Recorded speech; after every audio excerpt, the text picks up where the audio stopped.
అదే RTV app వార్తల్ని క్షణాల్లో చదివే అవకాశం ఉంటుంది. ఒక న్యూస్ పేపర్, ఒక టెలివిజన్ ఛానల్ మీ చేతుల్లో ఎప్పుడూ ఉంటాయి. తెలంగాణ రాష్ట్ర ప్రభుత్వము మధ్యాహ్న భోజనానికి సంబంధించి పిల్లలకు ఎలాంటి ఇబ్బందులు కలగకుండా మెస్ ఛార్జీలు అయితే పెంచింది. అందులో భాగంగా నిజామాబాద్ జిల్లాలోని ఐలాపూర్ ఉన్నత పాఠశాల ప్రాథమిక పాఠశాల కాంపౌండ్లో ఉన్నాం. ఇక్కడ మధ్యాహ్న భోజన కార్మికులు ఉన్నారు. ప్రాథమిక పాఠశాలలో రోజు 100 మంది విద్యార్థులు ఉంటారు. వారి కోసం భోజనం వండుతున్నారు. ఇక్కడ చూడొచ్చు, వారు ఇప్పుడు భోజనం అయితే రెడీ చేస్తున్నారు. దీనికంతకు సంబంధించి ఉదయమే దీనికి సంబంధించి అన్నం అయితే వండి చేశారు. ఇప్పుడు కర్రీ వండుతున్న పరిస్థితి ఉంది. ఆ మధ్యాహ్న కార్మికులకు రోజువారీగా ఎంతమందికి సుమారు 100 మంది విద్యార్థులు ఉంటారో రోజువారీగా ఎంతమందికి భోజనం చేస్తారు, ఏమేమి కూరగాయలు పెడుతున్నారు అనే అంశానికి సంబంధించి మధ్యాహ్న భోజన కార్మికురాలు ఉన్నారు. వారిని అడుగు. అమ్మ చెప్పండి, మీ పేరేం పేరు? ఇంద్రమ్మ. ఇక్కడ ఎన్ని రోజుల నుంచి వంట చేస్తున్నావు? నేను మొదటి నుంచి అప్పటి నుంచి అప్పుడు స్టార్ట్ అయిన నుంచి నేనే చేస్తున్నా. అంటే సుమారు ఎన్ని సంవత్సరాలు అయింది? 23 ఏళ్ళు అయితే. 23 ఏళ్ళు. ఇక్కడ మంచి భోజనం పెడుతున్నావా? అంటే మంచి భోజనం అంటే ఏమేమి కర్రీలు అండి ఇస్తావు? పాలకూర, వంకాయ టమాటా, పప్పుచారు, ఆలుగడ్డ టమాటా ఇట్లా చేస్తాం. అంటే ఈ కూరగాయల చాలా స్కూళ్ళల్లో పిల్లలకు ఆరోగ్యం బాగలేక అంటే భోజనం తిని చాలా స్కూళ్ళల్లో అస్వస్థత గురై హాస్పిటల్ పాలవుతున్నారు కదా. మీరు వంటలు చేసేటప్పుడు అసలు అది ఎందుకు అట్లా అవుతారు పిల్లలు? అది మనకు తెలియదు సార్, కానీ మనమైతే ఇక చేసేది జాగ్రత్త చెయ్యాలి. మనం అన్ని మంచిగా నీట్గా కడుక్కొని నీట్గా వేసుకోవాలి. అవి నీట్గా లేకుంటేనే అట్లా అవుతుందా? ఇక మనం శుభ్రంగా ఉంచుకుంటేనే ఏది కాదు కదా. ఇక ఏదన్నా పడ్డదనుకో, ఇక మనం అశ్రద్ధ చేస్తే ఇక అది అనుకోకుండా ఏదన్నా ఇది అయిందనుకో అదే పిల్లలకు ప్రాబ్లం అవుతుంది. మీకు ప్రభుత్వం నుంచి జీతం ఎంత వస్తుంది? 3000. ఇప్పుడు మొన్న 2000 పెంచిండు. ఇంతకు ముందర నుంచి 1000 రూపాయలే ఉండేది. ఇప్పుడు ఇక 3000 ఇస్తుండు. ఇప్పటికీ కూడా మాకు నెలకు డబ్బులు వేయిస్తే చాలు. మరి మాకు ఇబ్బంది బాగుంది. ఇప్పుడు మళ్ళీ ఇక సిలిండర్ బుడ్డీలు ఇస్తానంటుండ్రు. ఒక బుడ్డే ఉంది, ఒక్క పొయ్యి ఉంది. అది అండంగా అయిపోతే ఇక ఎక్కడ వెళ్ళాలని కట్టెల మీద వేస్తున్నాం. 3000 ఇస్తే రోజుకు 100 రూపాయలు చొప్పున పడుతుంది. 100 రూపాయలతో వంట చేసి పోతారు. 100 రూపాయలతోటే వంట చేసిపోతాము. మాకు 10,000 ఇస్తాను అన్నాడు ఈ సారు. 10,000 రూపాయలు లేవు. ఇప్పటికి 10 కొత్తలు కూడా రాలేవు. అయితే మీకు 100 మంది పిల్లలకు అంటే ఎంత వస్తాయి పైసలు నెలకు? నెలకు 10,000 రూపాయలు ఈ బిల్స్ పడతాయి. 4,000 5,000 గుడ్డు పడతాయి. అంటే మీరు గుడ్లు పెట్టకుండానే గుడ్ల పైసలు అట్లా వేస్తే ఇవ్వలేయ్యారు. గుడ్డు పెడితేనే వేస్తుంది, గుడ్డు పెట్టకుంటే వేయనేయ్యారు.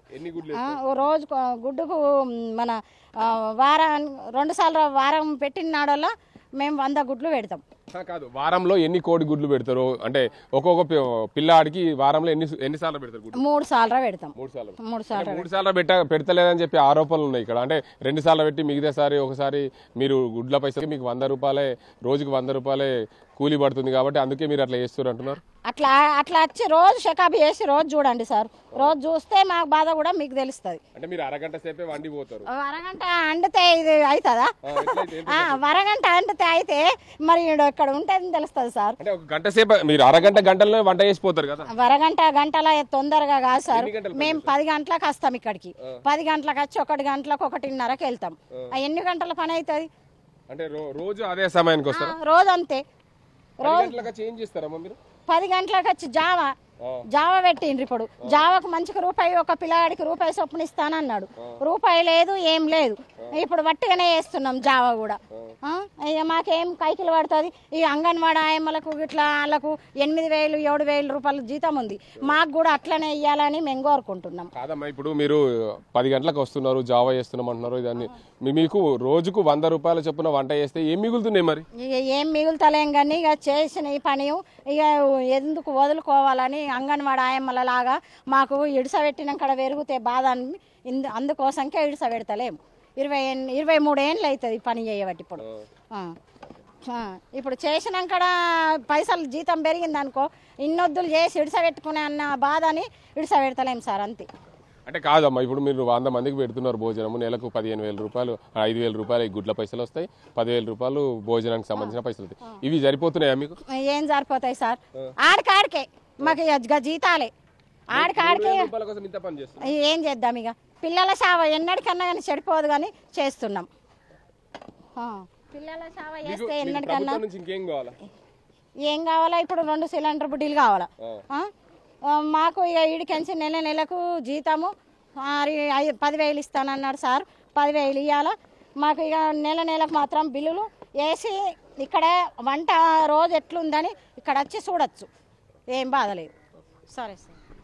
ఇక్కడ చూసుకోవచ్చు, మాకు రోజుకు 100 మంది పిల్లలకు భోజనం చేస్తాము. భోజనం చేసి మేము వారికి పెట్టడం వల్ల నెలకు మాకు 15,000 రూపాయలు వస్తాయి. అది మాకు అక్కడికక్కడే అవుతాయి. ప్రభుత్వం ఇచ్చే 3,000 జీతంతోనే మేము పనిచేస్తున్నాము. ఉదయం 10 గంటలకు వచ్చి వారికి ఉదయం జావా చేసి పెడతాము. తర్వాత మధ్యాహ్న భోజనానికి సంబంధించి మధ్యాహ్న భోజనం వంట చేసి పిల్లలకందరికీ తినిపించి 1 గంట తర్వాత మేము వెళ్తాము. మా కష్టం పిల్లలకు చేసిన కష్టం వృధా కాదు కాబట్టి మాకు ఎప్పుడో ఒకసారి ప్రభుత్వం పెంచే డబ్బులు వస్తాయనే ఆశతో ఎదురు చూస్తున్నామని చెప్పి మధ్యాహ్న భోజన ఏజెన్సీ చెప్తున్నారు. ఇక్కడ మధ్యాహ్న భోజనానికి సంబంధించి మధ్యాహ్న భోజనం ఎలా పెడుతున్నారు, ప్రభుత్వం నియమ నిబంధనల ప్రకారం మధ్యాహ్న భోజనం ఉందా లేదా అనే అంశానికి సంబంధించి మనం ఐలాపూర్ ఉన్నత పాఠశాలలో ఉన్నాం. చిన్నపిల్లలు ఇక్కడ ప్రైమరీ స్కూల్ కూడా ఉంది. ప్రైమరీ స్కూల్కి సంబంధించిన 4వ తరగతి విద్యార్థినులు ఉన్నారు. వీరందరూ కూడా భోజనాన్ని తీసుకొని వెళ్తున్న పరిస్థితి ఉంది. ఇక్కడ చూసుకోవచ్చు వారికి ఎలాంటి భోజనం పెడుతున్నారు, ఆ భోజనంలో ఎలాంటి కర్రీస్ వేస్తున్నారు అనేది చూడొచ్చు. ఇక్కడ మనమైతే కర్రీస్ను చూసే ప్రయత్నం అయితే చేద్దాం. దీనికి అంతటికి సంబంధించి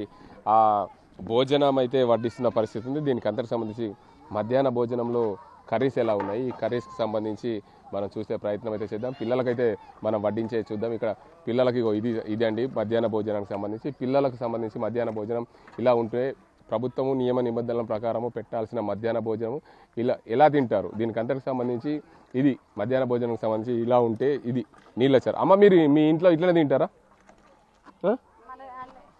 మీ ఇంట్లో ఇట్లనే తింటారా? మధ్యాహ్న భోజనంకి సంబంధించి భోజనము వడ్డన చేసినప్పుడు పిల్లలకి నీళ్లు పోస్తారు, అంటే ఆ నీళ్ళ చారు చేసారు, నీళ్ళ చారుతో భోజనం తింటారా? మీ ఇంట్లో ఇట్లనే తింటారా? నీళ్ళ సార్ కాదు సార్, వాళ్ళు ఇచ్చేది మాకు 5 రూపాయలు ఒక్క పిల్లగాడికి. 5 రూపాయలలోనే ఈ భోజనం అన్ని పెట్టాలి, కట్టె పిడక అన్నిగా మొత్తం కూరగాయలు అన్నిగా. నెలకి ఎన్ని వస్తాయి నీకు పైసలు? 10,000 వస్తాయి. 10,000 భోజనానికి. భోజనానికి గుడ్లకు 4,000 3,000 అంత వస్తాయి. ఎన్ని కోడి గుడ్లు పెట్టాలా? 3 సార్లు. 3 సార్లు. ఎన్ని సార్లు పెడుతున్నావు? 3 సార్లు. అయ్యో 2 సార్లు గుడ్డు పెడుతున్నా, ఒకసారి అరటి పండిస్తున్నా. 7 రూపాయలు అయింది గుడ్డు. 7 రూపాయలు అయింది, మాకు ఏం పడతాయని ఒకసారి 5 రూపాయలే. 5 రూపాయలు. మరి 5 రూపాయలు అయితే 3 సార్లు పెట్టకుండా 2 సార్లు పెట్టి మిగతా అరటి పండ్లు ఇస్తావా? అట్లా ఇవ్వమని చెప్పిరా? అంటే మాకు పడతలేవు కదా సార్. పడకుంటే బంద్ చేస్తారా? ఇక మరి మేము ఏం ఇంట్లోకి జీతం ఇస్తుందా? జీతం ఏమి ఇస్తుంది? 3,000 ఇస్తుంది సార్. 3,000కి మా కడుపు ఏం నిండాలా? మాకు 10,000 ఇస్తానన్నాడు సార్. 25 ఏళ్ల నుంచి వంట చేస్తున్నా? 25 ఏళ్ల నుంచి చేస్తున్నా. 25 ఏళ్ల నుంచి. అప్పుడు ఫస్ట్ మొదట జాయిన్ అయినప్పుడు ఎంత ఉండే? ముందా మాకు ₹1.50 ఉండే పిల్లలకు ఇప్పుడు 5 రూపాయలు అయింది. అదే అప్పుడు 30 రూపాయల కిలో కందిపప్పు ఉండే, ఇప్పుడు 200 కిలో పప్పు ఉంది. ఇప్పుడు ఏం పెట్టగలుగుతాం సార్? ఇక మీరే చెప్పాలి. ఇక మధ్యాహ్న భోజనానికి సంబంధించి విద్యార్థులకైతే భోజనం అయితే పెడుతున్నారు. నీళ్ళ చారు అంటే ప్రభుత్వము పూర్తి స్థాయిలో పిల్లలకి 5 రూపాయలే ఇస్తుంది, మాకు సరిపోవట్లేదు. ప్రభుత్వం ఇచ్చే 3 ఏదైతే మెన్యూ ప్రకారము 3 గుడ్లు పెట్టాలి, 3 గుడ్లు పెట్టుతలేరు అని చెప్పి పెట్టలేము, 2 గుడ్లు పెడుతున్నామని చెప్పి అంటున్నారు. ఇక్కడ పాఠశాలకు సంబంధించిన ప్రైమరీ స్కూల్కి సంబంధించిన ప్రిన్సిపల్ మేడం వారినాడు. మేడం చెప్పండి, మీ స్కూల్లో ప్రైమరీ స్కూల్లో ఎంతమంది పిల్లలు ఉంటారు సార్? టోటల్ 113. ఎంతమంది ఆబ్సెంట్ ఉంటారు? దగ్గర 98, 96 అట్లా వస్తుంటారు సార్. 98. రోజు సుమారుగా 100 మంది. 100 మంది కాదు, ఇక 98 అయితే 98. ఎంతమంది వస్తే అన్నీ మేము ఇచ్చేస్తాం సార్ రైస్. ఇలా 91 9 కిలోల 100 గ్రాములు. మాకు 100 గ్రాములు సార్ ఒక విద్యార్థికి రైస్. అంటే దీనికి సంబంధించి అంటే రోజు ఒక పిల్లాడికి ఎంత ప్రభుత్వం చెల్లిస్తుంది? 5.45. 5.45. వారంలో ఎన్నిసార్లు గుడ్లు పెట్టాలి? 3. ఎన్ని పెడుతున్నారు వీళ్ళు? మీరు చూస్తున్నారు? 2 పెడతారు. ఎందుకు మీరు అడగట్లేదు? అడుగుతున్నాం సార్, నిండుతలేదంటారు. నిండకుంటే బంద్ చేయాలని చెప్పాలి కదా మరి.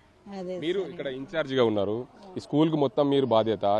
ప్రైమరీ స్కూల్కి మొత్తంగా మీరు పిల్లలకు బాగోగులు చూసేది, వారికి చదువు చెప్పేది, వారు ఎలా ఉంటుంది అంతా చూసే బాధ్యత మీదే. మీరు వారికి పైన నిర్వహణ ఎలా ఉందని చూడాల్సింది మీరే కదా. మరి ఎందుకు చూడట్లేదు? చూస్తున్నాం సార్, డైలీ 7 రూపీస్ అయింది, మేము పెట్టమంటున్నారు వాళ్ళు.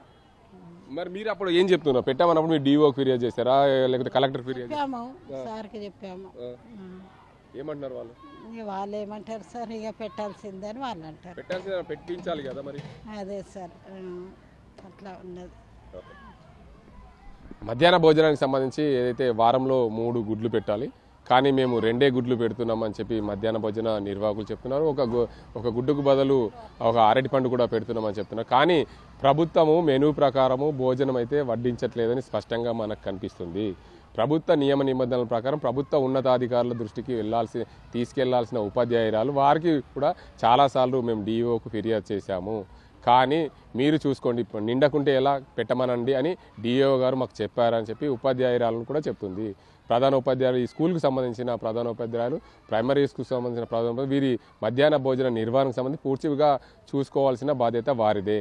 వారు చూసుకునేటప్పుడు 91 మంది ఈరోజు పిల్లలు ఉన్నారు. ఒక బాలుడికి 100 గ్రాముల చొప్పున మేము భోజనానికి సంబంధించిన బియ్యం ఇస్తున్నాము. అయినప్పటికీ కూడా 91, 98 ఇట్లా రోజువారీగా ఆబ్సెంట్ ఉంటారు. కానీ మా స్కూల్లో 105, 108 మంది విద్యార్థులు ఉన్నారు. వారందరికీ కూడా మధ్యాహ్న భోజన నిర్వాహకులు ప్రతిరోజు మంచి భోజనమే వండుతున్నారు. కానీ మాకు గుడ్డుకు సంబంధించిన అంశానికి వచ్చేసరికి మాకు నిండట్లేదని వాళ్ళు మా గుడ్డు పెట్టడం లేదని చెప్పి ఉపాధ్యాయురాలు కూడా చెప్తున్న పరిస్థితి. ఏదేమైనప్పటికీ ప్రభుత్వము వారికి 3,000 రూపాయలు జీతం ఇస్తుంది.